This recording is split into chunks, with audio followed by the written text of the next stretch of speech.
In defending Dominion, spokesman Michael Steele says Dominion is funded by American capitalists. He calls it an American company.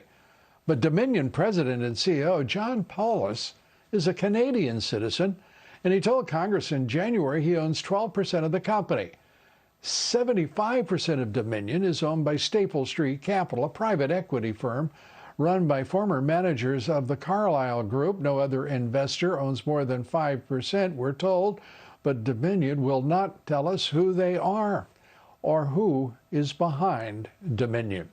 Joining us tonight by phone is Sidney Powell, defense attorney for General Michael Flynn, former federal prosecutor herself, and a great American.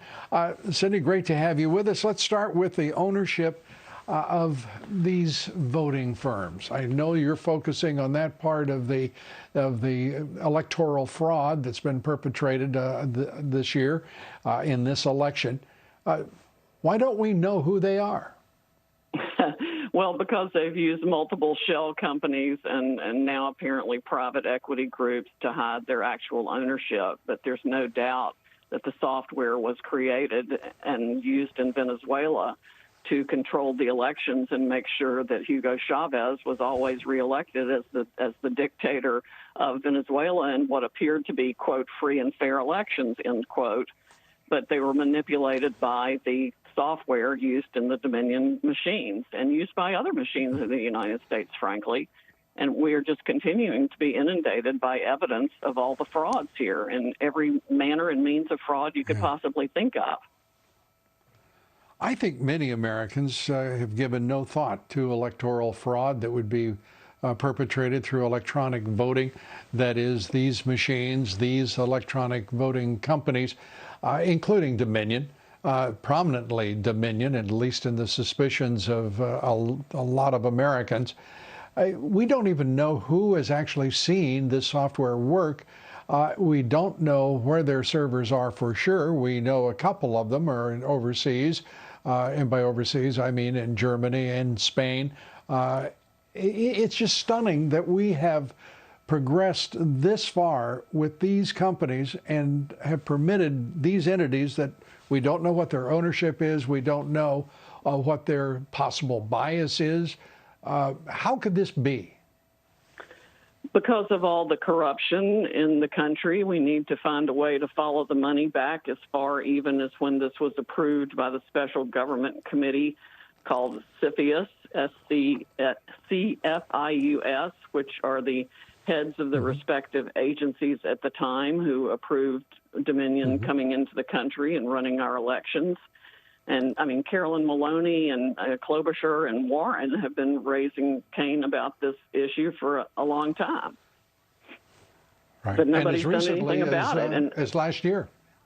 Yeah, and as best I can tell, both parties have any number of people who are at fault in the fact this has continued to play any role in our elections whatsoever, and we have no idea of who all has benefited from it. Somebody needs to do a massive money following investigation to find out who paid what to whom.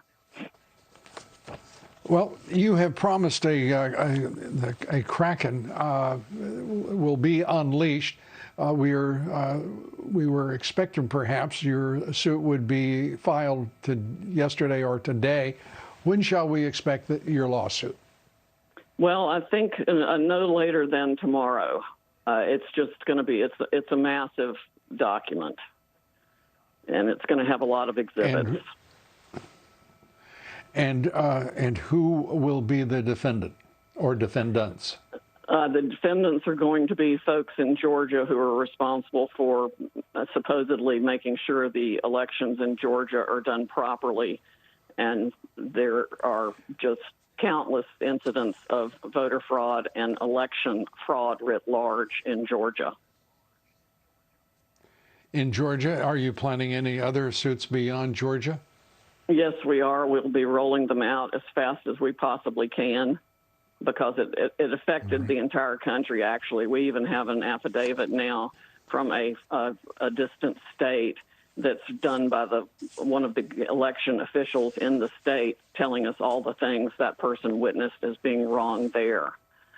So it was nationwide. Well, the number of affidavits is voluminous now. The eyewitnesses are considerable. Your thoughts now about what will be the impact, and can it be adjudicated in such a way as to meet all of the deadlines that are forced upon you? That is December 8th, December 14th. Give us your sense of the timing and the urgency of getting this to resolution.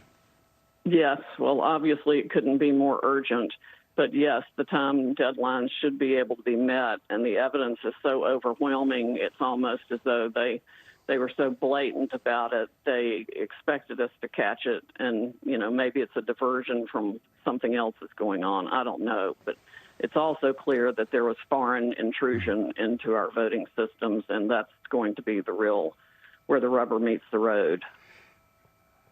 You know, a person that I hold in high regard, who's been at various points in this political conflict over the last 4 years, said the difference this year in the political corruption and the pervasive nature of it is that he believes the left doesn't even care. The radical Dems, the deep state, don't even care whether we find out what we know.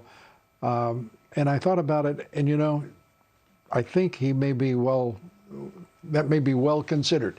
Your thoughts? Yes, I agree. I mean, that's exactly how blatant it is, and all kinds of it are equally blatant. I mean, people sitting on the floor and on the side, writing on the side of buses, filling out ballot after ballot. It's in your face everywhere. The statistical evidence is insurmountable. The mathematical evidence is to mathematical impossibilities. There's no way there was anything but widespread election fraud here. We've got one witness that says in Arizona, at least, there were 35,000 votes added to every Democratic candidate just to start their voting off. It's like getting your $500 of Monopoly money to begin with when you haven't done anything. And it was only for Democrats. Do you think that we're going to see the Trump presidency saved? Yes, I definitely do. There's no issue in my mind but that he was elected in an absolute landslide nationwide. Sidney Powell, thanks for being with us.